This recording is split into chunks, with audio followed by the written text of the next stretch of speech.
Welcome everyone, and thank you for joining us for the webcast 2018 State of Engagement, The Growth of the Manager Role, sponsored by Quantum Workplace. Before we begin, I would like to remind you that this webcast has been pre-approved for HRCI credit and may also be used for SHRM credit as well as World at Work certification. You will receive an email from HR.com within 2 business days, which will include the certification credit information. You can also log into HR.com and go to your View My Credits page where you can find all the credits you have received. If you have any questions today for Quantum Workplace or for HR.com, please type them to the Questions tab on your GoToWebinar control panel, and we will follow up with you. Now, without further delay, it is my pleasure to turn the floor over to our presenter today, Ann Maltese. Thank you. Hi, everybody. Hello from snowy Omaha, Nebraska. My name is Ann Maltese, and I am so excited to be hosting this webinar today. If you're not familiar with Quantum Workplace, we are a software company serving more than 8,700 organizations, and we give managers the tools they need to increase team engagement and effectiveness. So think about things like surveys and pulses, goals, recognition, feedback, one-on-one conversations, all in one platform. And our mission here at Quantum Workplace is to make work better every day, and we take that very seriously. So the insights team that I'm part of is our team of subject matter experts here at Quantum Workplace. We love data, we love sharing trends, so I'm especially excited to be here with you today. So I know sometimes it's nice to put a face to a name, so there I am again joining you from Omaha. So a few additional housekeeping items in addition to what Sherry mentioned. Of course, we welcome questions, so if you have any of those, please put them in the chat box. But you can also tweet us too at #QWWebinar, and we'll make sure to keep the conversation going there as well. So today we're going to dive into trends from Quantum Workplace's report, The State of Engagement. And like any industry, trends in the workplace tend to shift over time. So I'm sure many of you as HR professionals are very well versed in all of the research and media about millennials, about Gen Z, about the declining popularity of the annual performance review, gig workers, just a few of those trends. And as HR professionals, I think it's so important that we understand current trends. This is how we as HR professionals stay relevant.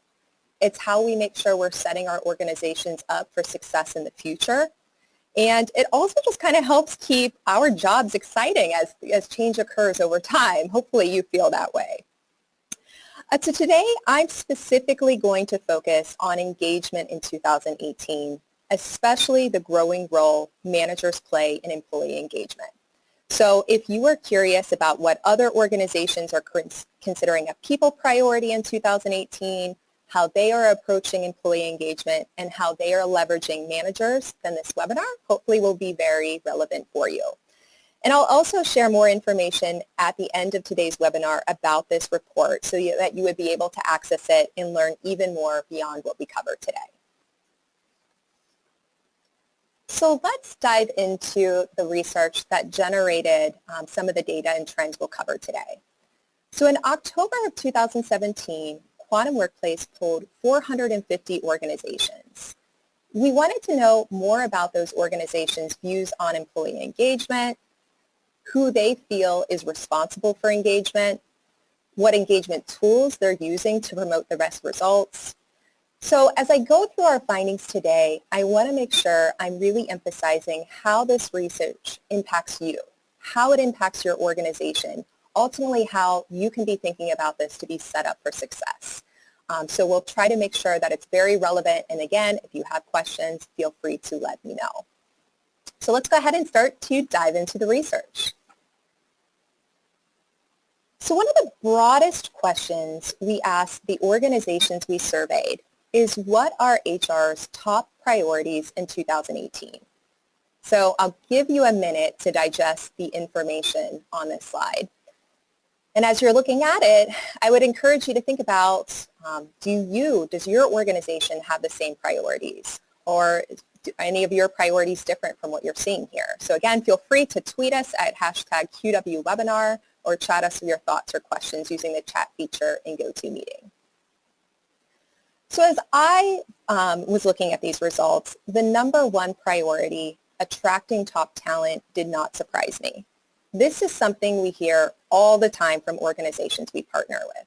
And there's numerous books, there's TED Talks, there's other publications that reference the war for talent. So I think it's simply the realization that what employees are looking for in the workplace today is different from what it was in past decades. And organizations really need to adapt to attract and retain employees. But I'd say the most important finding for you to be aware of on this slide is the prioritization of employee engagement and culture among the organizations that we surveyed. These two are among the top 4 people priorities in 2018. So employee engagement, which is listed there, number 4, has remained relatively stable over the past few years. And company culture actually increased in importance. So in 2016, company culture was ranked 6th, with just 21% of survey respondents considering it a priority. And now you can see here it's the number 3 priority for organizations in 2018. So this suggests that increasingly organizations are viewing engagement and culture as a way to attract top talent. With that said, I think the other interesting note on this slide is how related all of these priorities are. So from my experience, I think organizations are realizing that engaging employees and creating a great culture actually help them achieve many of the other priorities that you see listed here on this slide. So talented individuals that organizations are looking to recruit, that they want to hire, will be much more likely to seek out and join organizations that have a strong and engaging culture. And engaged employees are more likely to be productive and motivated. They're less likely to leave. So I'll give you an example. Quantum Workplace partners with a logistics and trucking company. And if you're familiar with that industry or not, it's essentially an industry known for very high levels of turnover. Companies in this industry tend to offer signing bonuses, especially for the professional drivers. So this can lead to drivers joining a company to get the bonus, working long enough to not have to pay that bonus back, but then just jumping ship essentially to the next company, getting the next signing bonus. But this isn't sustainable for that business though. So the company that we work with realized that if they can create an engaged culture, even in one where professional drivers, they're on the road, they're not in an office, they're essentially remote employees, that this differentiates them from their competitors. So then professional drivers would be less likely to kind of blink an eye at those small signing bonuses that they could have because they're fulfilled and they're engaged and they enjoy the organization that they work with. So with this focus on employee engagement, this organization has dramatically reduced their turnover. And I think it's very interesting too, when we studied what engages these professional truck drivers, a lot of it was around team dynamics. And so if you kind of think about that, that's interesting. It's a very independent role, but they're really looking for that sense of team. So an employee engagement survey and studying that really helped this organization know where to put their efforts, where to put their focus in trying to engage employees. And that in turn impacted their business by helping them solve one of their business problems. Another example to bring to life is a large chain of convenience stores that Quantum Workplace partners with. So their population, their employee population is largely part-time.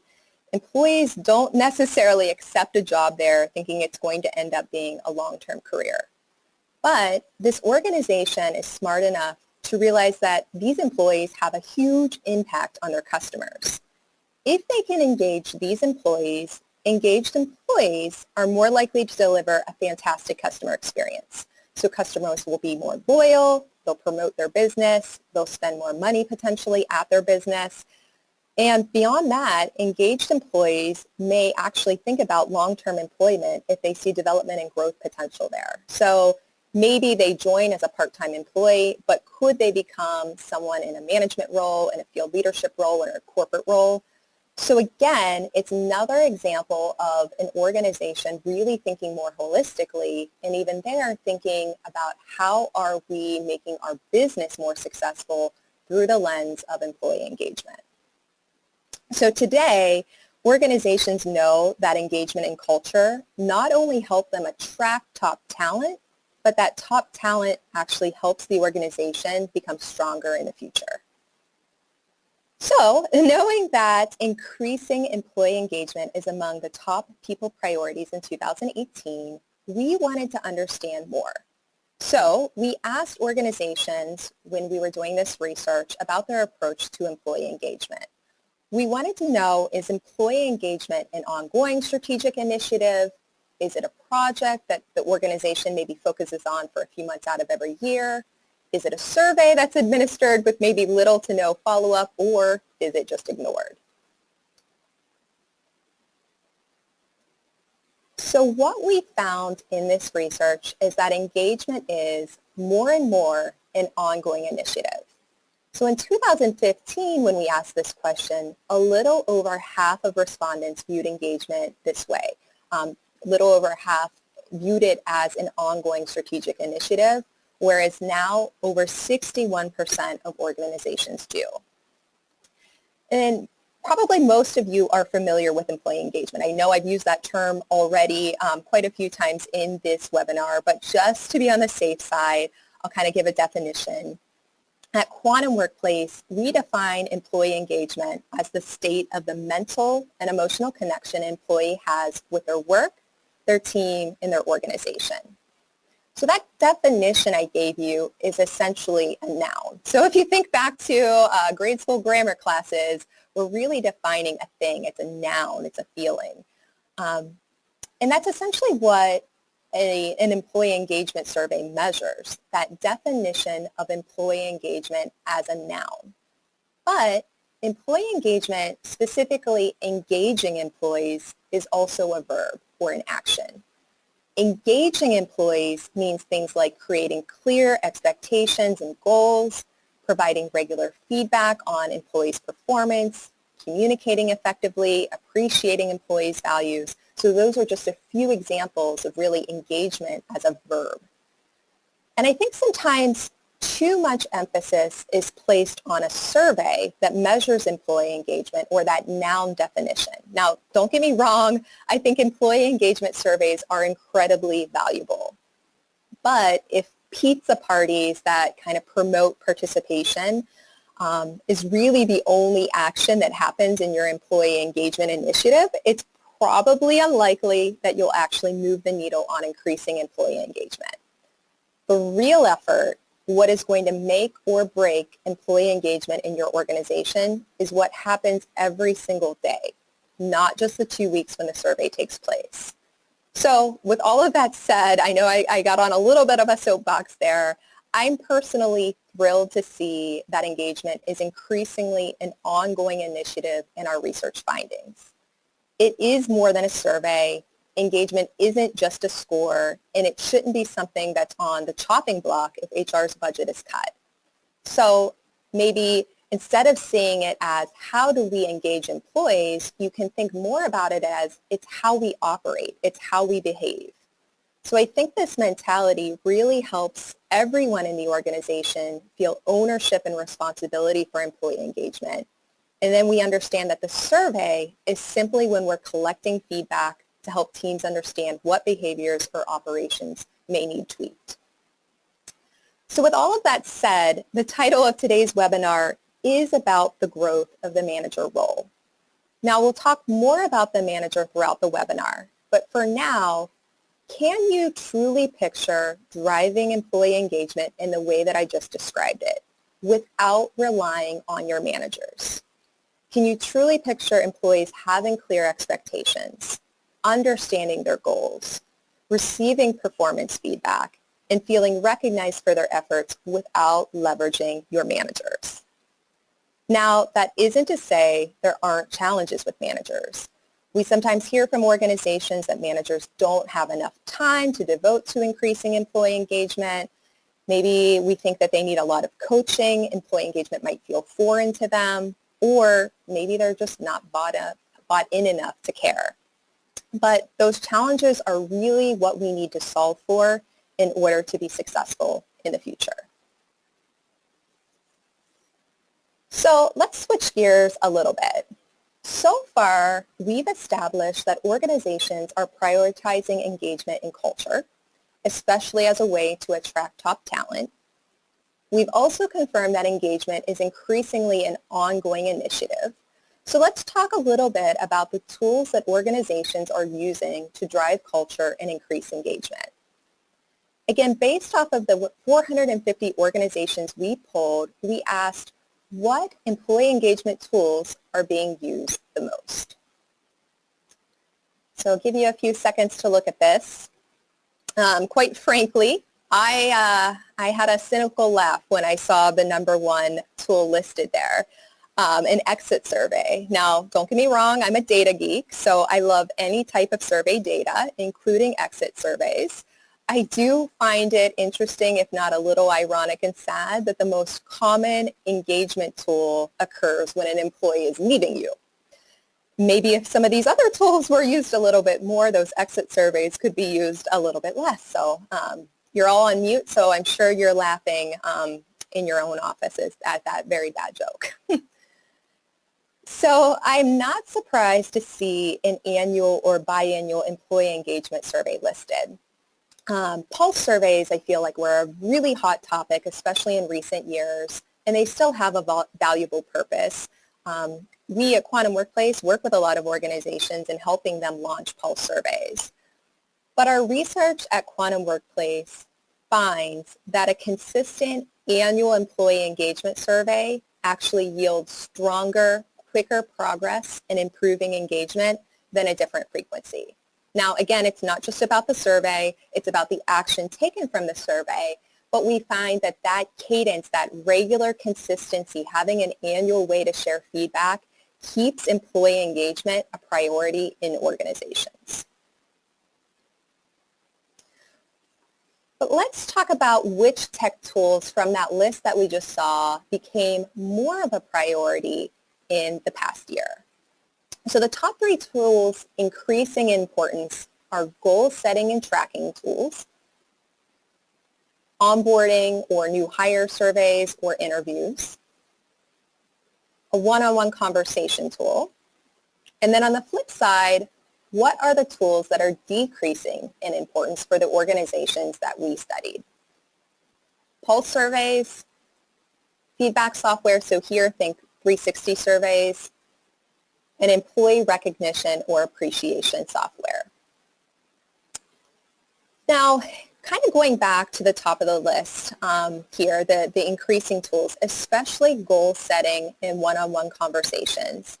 I think a lot of times these are seen more so as, quote, performance tools. I'm curious if any of you had that reaction when you see them kind of described on these slides, describing them as employee engagement tools. But at Quantum Workplace, we really see performance and engagement being a different side of the same coin. When you are motivating employee performance, it's kind of helping leverage employee engagement and vice versa.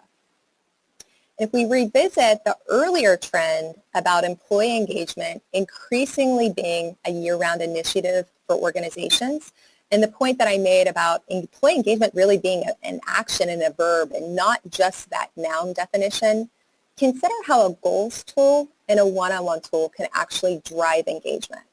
So let's actually talk this through. Let's talk about a goal tool first, or goal software. So as an employee, I'm able to set a personal goal with my manager, or perhaps we're using a team goal, and that helps me know exactly what I'm aiming to achieve. And as I make updates, it's easy for me to see if I'm on track or if I'm off track. And if my organization is maybe using company goals in this goal tool as well, then there's transparency for me in what we're trying to achieve as a company, how we're doing on those goals, and it's especially nice if I'm able to see how my personal or team goals align with those organizational goals. Now for one-on-ones are all about frequent conversations with my manager. This is probably getting a lot of traction too because there's been a lot of research and just examples of organizations ditching the annual performance review, instead in favor of more frequent touch bases in these one-on-one conversations. So as an employee, frequent, lightweight conversations with my manager allow me to discuss progress on my goals or any challenges or barriers I'm experiencing, and it ensures that my manager has ongoing visibility into kind of how I'm doing. So instead of waiting until the end of the year to think about performance, we're touching base frequently, so that's never a question for either one of us. One-on-ones are also an opportunity to discuss other aspects that influence my engagement, like career development or maybe changes that are taking place in the organization that I need to know about or I'm curious if they impact me. So the one-on-one tool doesn't replace the conversation. It simply allows the conversation to be more effective and more productive. So yes, tools like goals and one-on-ones do relate to employee performance, but I would argue that using them to their full potential actually solves many of the pain points for employee engagement too. And they're tools that can be used year-round to drive engagement. So let's look at a few stats actually. Again, what we know from research conducted here at Quantum Workplace. So as it relates to either feedback or performance clarity, 65% of employees say they want more feedback.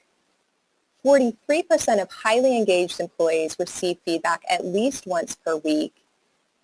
And about 85% of highly engaged organizations say their managers and employees have regular one-on-ones. So again, let's think about the role of the manager.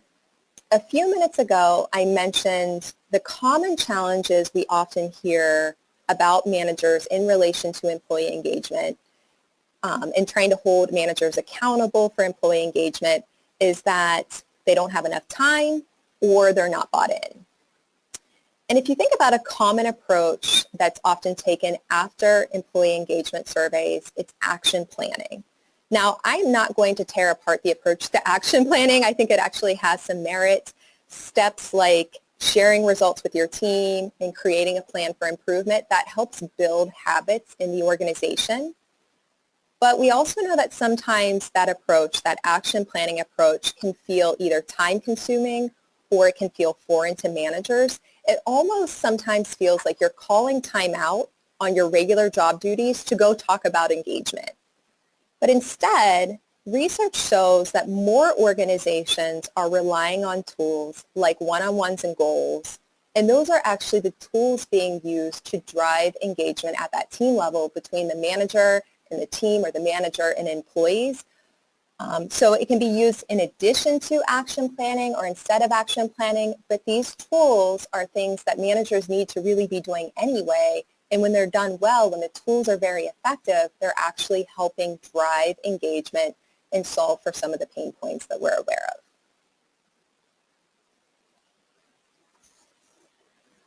So let's use our remaining time together to mix the topics we've discussed so far: people priorities and tech priorities.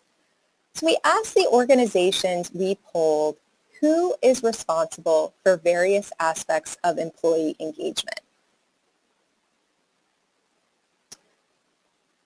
What we found is that 63% of respondents believe managers are responsible for sharing engagement-based results to their teams. And then 60% are responsible for implementing employee engagement strategies throughout the organization. There we go. So from our time together so far, these data points hopefully are encouraging, but they're probably not surprising. Empowering managers and holding them accountable for employee engagement really ties together many of the things we've discussed so far.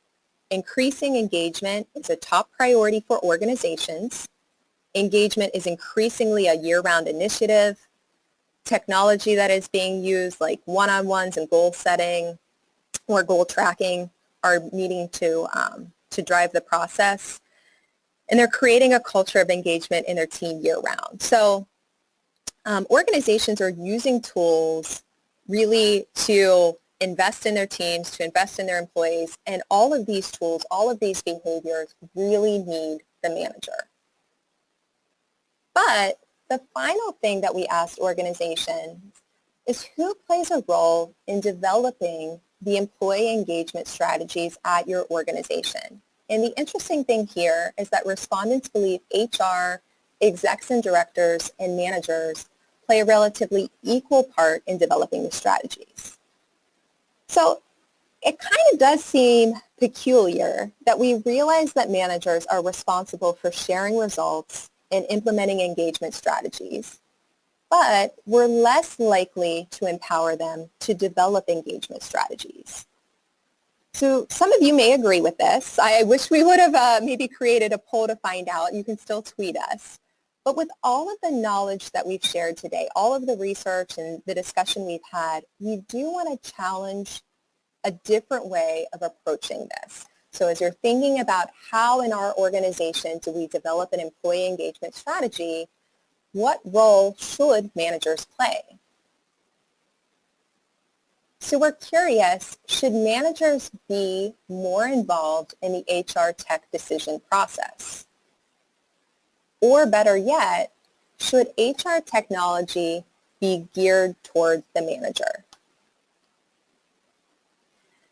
So what would this look like? If we were to be able to say yes, Quantum Workplaces actually worked with organizations where HR or leadership, they're still the buyer. They're still the ones that are ultimately signing the contract. But they do involve managers in focus groups, or they let them pilot tools to understand if they truly fit.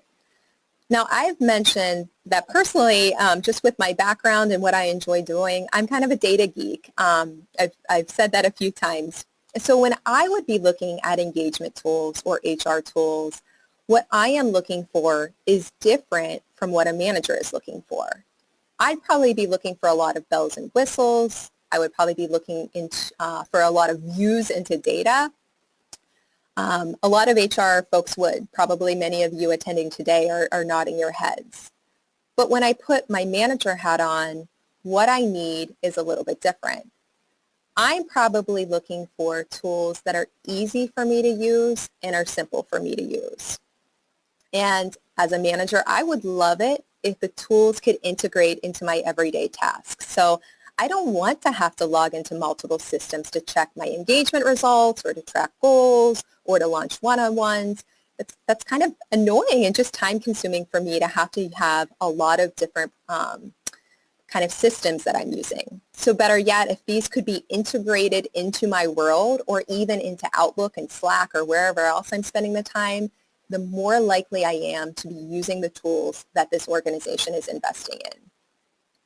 And I'd also want, probably as a manager, the post-engagement survey action to look a little less foreign to me. So yes, again, maybe we are doing action planning, but could you supply me with tools that I could use to help engage my team and my people year-round? So tools like goals and one-on-ones to help drive engagement. I mean, I could go on. I'll stop there. But I would say with all of the trends that we've shared today, we know it's important now more than ever to empower managers with the right tools. So think about it this way too. Beyond increasing the likelihood of usage if we involve managers in the decision-making process, or if we simply are trying to make sure that our tools are geared toward the manager, they're more likely to use them. But we're also taking their input. We're also showing that we care about them. We're involving them in the decision-making process. So that in itself is engaging to managers. So again, going back to that verb of engagement, the way that we're behaving, the way that we're operating is trying to engage the group that we need to rely on to really carry the lion's weight of kind of power or responsibility in driving engagement. So before we move into Q&A, based on the research I've shared today from the 2018 Trends in Employee Engagement, I want to leave you with 7 strategies that you as HR professionals can take back? So the first one is just to make sure, leaving today's webinar, you're thinking about how you or how your organization, or if you're a consultant, how you can help other organizations prioritize engagement and culture in your organization. Quite frankly, I think this is your ticket to compete for talent. A lot of other organizations are doing this, so simply to make sure that the grass is as green, if not greener, in your organization, so you can recruit the talent that you want and you can retain those employees once you hire them. We discussed a few examples today about how just beyond that, different organizations are really thinking about engagement and culture as a way to make their business sustainable and successful into the future. So the example of the logistics and trucking company trying to solve for turnover issues, and those turnover issues don't just impact HR in terms of having to rehire or recruit, but also just what that means for having people behind the wheel of the truck. We talked about the convenience store that is really thinking about this as a way to drive customer engagement using employee engagement. So again, the first strategy would really be to prioritize engagement and culture in your organization. The second strategy is addressing action and feelings. This goes back to kind of my spiel about how employee engagement isn't just a noun. So don't just think about employee engagement as that feeling or that connection that we're trying to build between employees and their work and their team and their organization. It's really about how we act. It's how we behave. It's how we operate. So oftentimes when I'm working with organizations, I say that this is the lens in which all of our behaviors, all of our operations should really be done.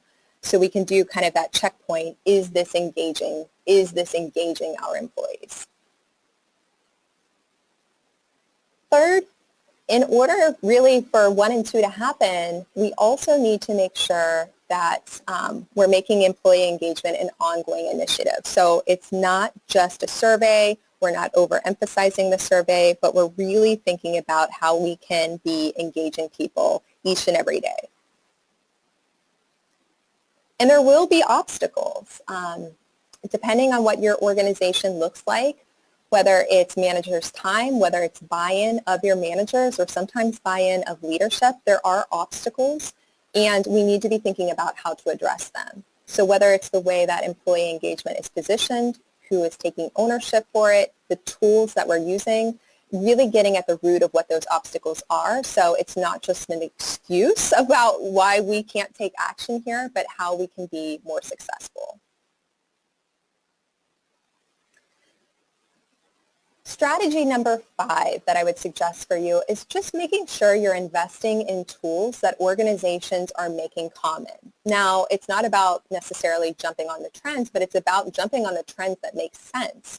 Hopefully today, as we talked about one-on-ones and we talked about goal setting and tracking tools, you really see the value of those. There may be other ones that make sense for your organization too. We actually find a lot of organizations, even though it's decreasing in kind of popularity in this research, that the right recognition tool can really be used to make employees feel appreciated, especially the ones that can be really highlighting your company's core values and the behaviors that you're trying to promote, and that allows some storytelling. So with recognition, I would really tell you, a lot of times it's less about ones that are rewards and kind of that extrinsic motivation, and more about tools that are intrinsic motivation based and just kind of reward storytelling that your employees will want to opt into.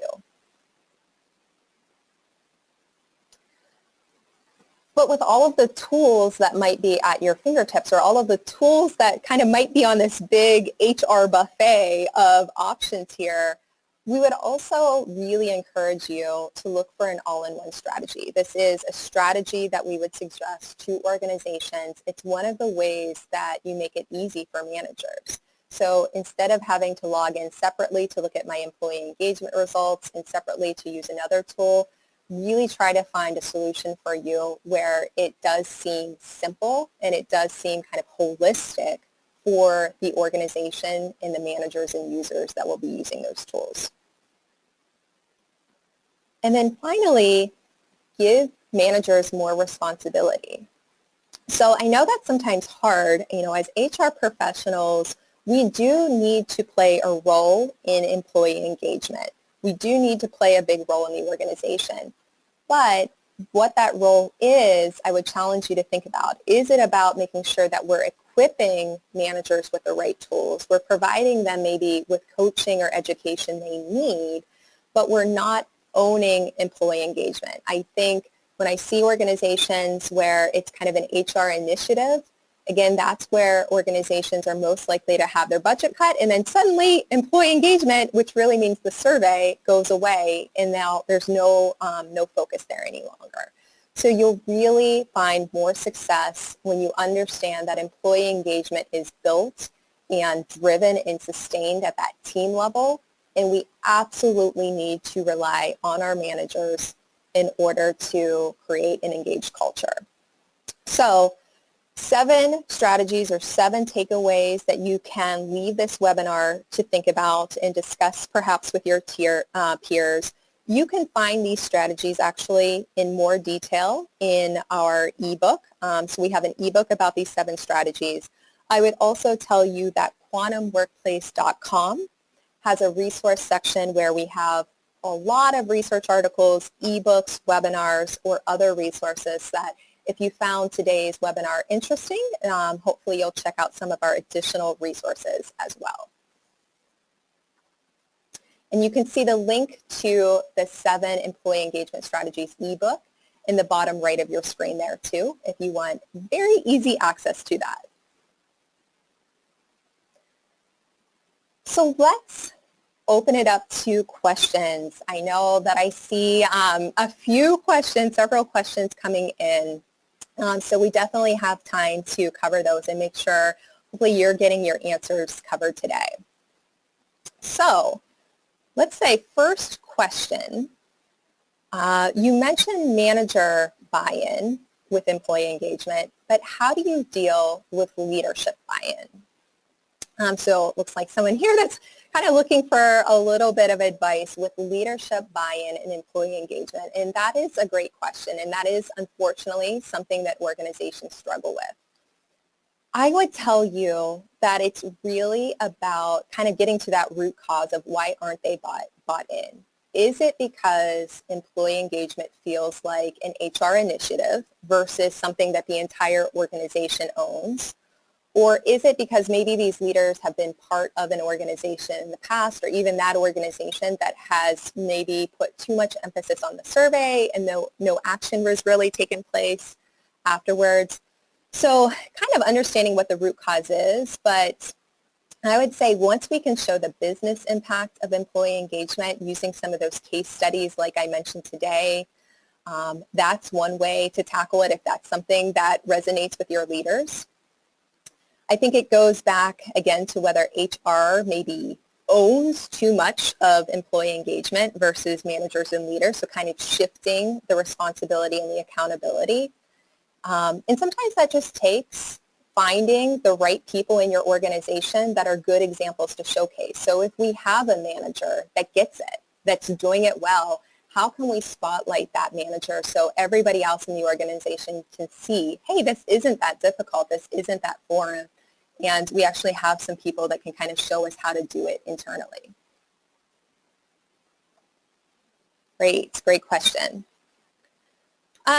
So next question, what if we have good managers, but they don't use the technology? Great question there. It kind of is getting at compliance a little bit. Do we have to have managers use these tools or not? I would say that for some of the tools that we talked about today, let's use the one-on-one tool as an example. A one-on-one tool or technology should not replace the conversations that are happening. So managers and employees still should be meeting, but good technology allows those conversations to be better, to be more productive. So Most one-on-one tools will allow the manager and allow the employee to share in advance what they want to talk about. Now what that does is it allows people to go into that meeting, to go into the conversation more prepared, and nobody is blindsided. The manager isn't stumped by an employee question that they don't know how to answer, or the employee doesn't have high anxiety, which is kind of one of the symptoms of an annual performance review, simply because you're preparing in advance. That way the conversation can be super quick. It can be super simple, but it can be effective. That's the most important thing. So again, I think if you have managers, most managers will still benefit from technology, especially if it is easy to use and especially if it provides them value. But I think that is something that organizations kind of need to wrestle with is this something that we want to put compliance around, or do we just need to promote that these are part of your responsibilities? It's your responsibility as a manager to drive employee engagement, to own employee engagement, and hey, we're equipping you with all of these tools or technology that's at your disposal. Another question, and this is a great question, what about the employee's part in engagement? We are considering having a think tank event in which employees break into small groups and discuss engagement and ideas to address engagement. I love that. I actually think, and I think more and more organizations are kind of using the philosophy that everybody in our organization has ownership of our experience of employee engagement and how we engage others. So I think the difference there is that we're all responsible for it, but what that responsibility looks like might be different. So you really need your managers to set the tone. You need managers to be the ones that are really shaping the culture and making sure the right behaviors, the right operations are happening. But it shouldn't be the manager doing all of the work. We don't want employee engagement then to shift from being kind of an HR initiative to being a manager assessment. That's not what it is either. So I definitely think that employees should be involved. They should be the ones kind of helping shape perhaps what the team is focused on. And when it comes to things like goal setting, the employees should be involved, employees should be involved in kind of thinking through the team goals or the individual goals so they have ownership. So whether you use focus groups or small groups, I think that's a great idea. Kind of how I even sometimes have coached employees that don't get it is to say, a common driver, a common influencer we see with employee engagement is career development and growth activities. So it's something that we know influences employees' engagement, but I would say it's also something that a lot of organizations maybe struggle with. How do we provide development opportunities or growth opportunities for our employees? But as an employee, I can't just sit around and wait for an opportunity to fall into my lap and say, whoop, I got it now I'm engaged. It's really about me as an employee thinking through, what is it that I want? Have I communicated to my manager or to maybe a peer or someone else who can mentor me that I'm looking to learn more about this? Or in the next 3 years, I'd really like to achieve this. I, as an employee, need to be thinking about that and kind of being held accountable for making sure people know that so that others in the organization can be kind of champions or ambassadors for that. So again, I absolutely agree. Employees play a huge role in employee engagement. It's just their responsibility might perhaps look a little bit different than it does for managers versus executive leaders versus HR. So another question, a very good one. I think I may have already addressed this, but I think it's worth maybe chatting about again. Why do you need a tool for a one-on-one conversation? It's a great question. I think the philosophy of a one-on-one conversation is probably what's most important to understand first. It's that when we have regular touch bases, when managers and employees have regular touch bases throughout the year, they're able to talk about performance, goals, priorities, maybe engagement challenges, those development conversations I was just chatting about regularly. And that's, I think, been proven definitely a better approach than kind of waiting to the end of the year to discuss performance all at once. But where technology, where a tool can help those conversations is things like I mentioned. If you are going into the conversation, even if it's a lightweight, simple conversation, there still may be anxiety that the employee has because they don't know what's going to be discussed. Or maybe going into the conversation, we're not as prepared as we should be. Or maybe we find ourselves always discussing the same thing over and over again. We always are just discussing goals, which is important, but my conversation about career growth and development never gets covered. So technology can help suggest the conversations that you should be having, and it can help managers and employees prepare for those conversations. If you're thinking about an integrated tool, most tools would allow a manager to have, or at least our tool at Quantum Workplace has the line of sight for the manager to know, has that employee been recognized recently? Have they gotten feedback from other employees?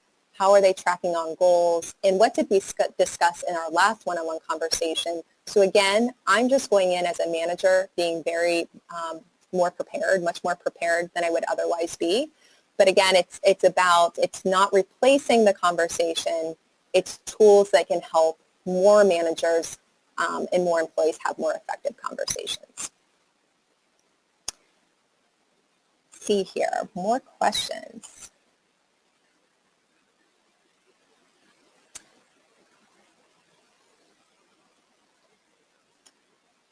Here. So do we find that managers need training? So as we talked about the challenges that we oftentimes face with managers, they don't have enough time. That's a common challenge, or at least a rebuttal that you might hear from your managers, or employee engagement feels foreign. I do think managers, I guess the best answer is it depends. Some of your managers most likely do need some sort of training to know, what does a good manager look like? So it depends. If we've taken an individual contributor who is really good at their job and maybe we've elevated them to a manager role, they might need some coaching on what that additional aspect of their role really looks like now. So it's not just about being the boss, but it's about being somebody that's an advocate for your team. It's about being somebody that is maybe having tough conversations with employees now and then, but we're also showing we care. We're also looking out for their growth and development. So if managers need training, I think it's more about the concepts of management, but I would argue try to find tools that are very intuitive to use. So with technology changing, regularly changing more and more these days, you shouldn't have to find a tool that feels clunky or it's hard for your managers to use, so less training there and more so just about how those tools can help them more so on the behaviors you're looking from them.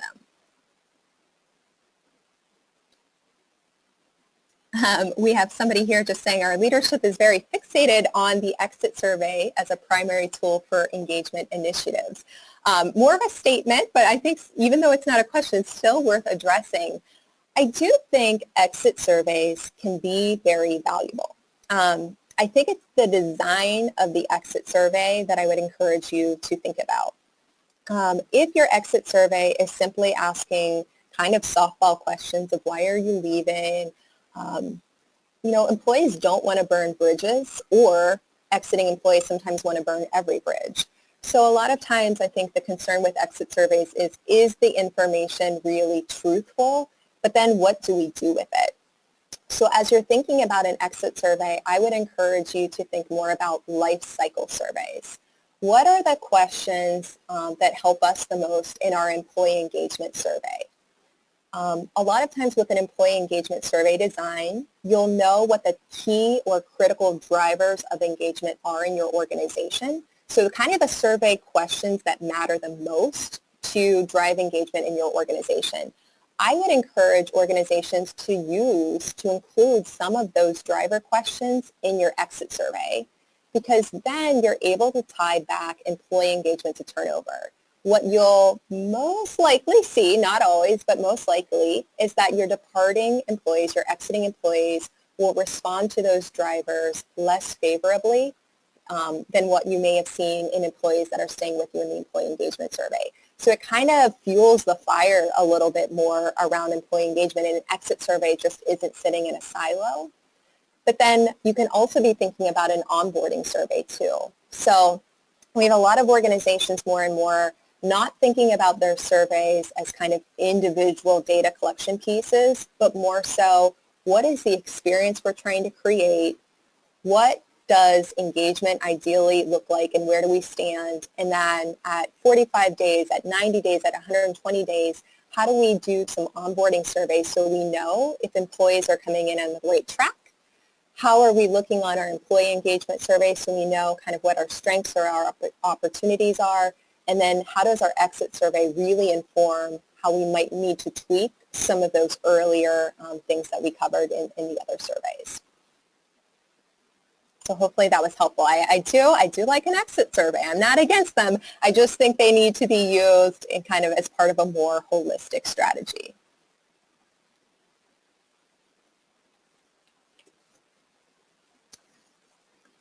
Great. Well, we look forward to looking at any tweets that you had, and hopefully that answered your questions today. I really appreciate having the opportunity to share this with all of you. And again, if you are interested in the information that we covered today or any other information or research coming out of Quantum Workplace, please make sure you check out our website so you can download all of our great resources.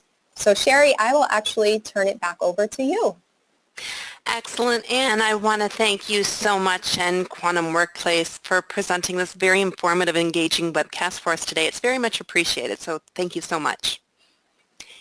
Now, just a few reminders for the attendees. If you would like to view this webcast again, the archive recording and slides will be available for up to 7 days for our free members and without restrictions for those of you with their certification membership.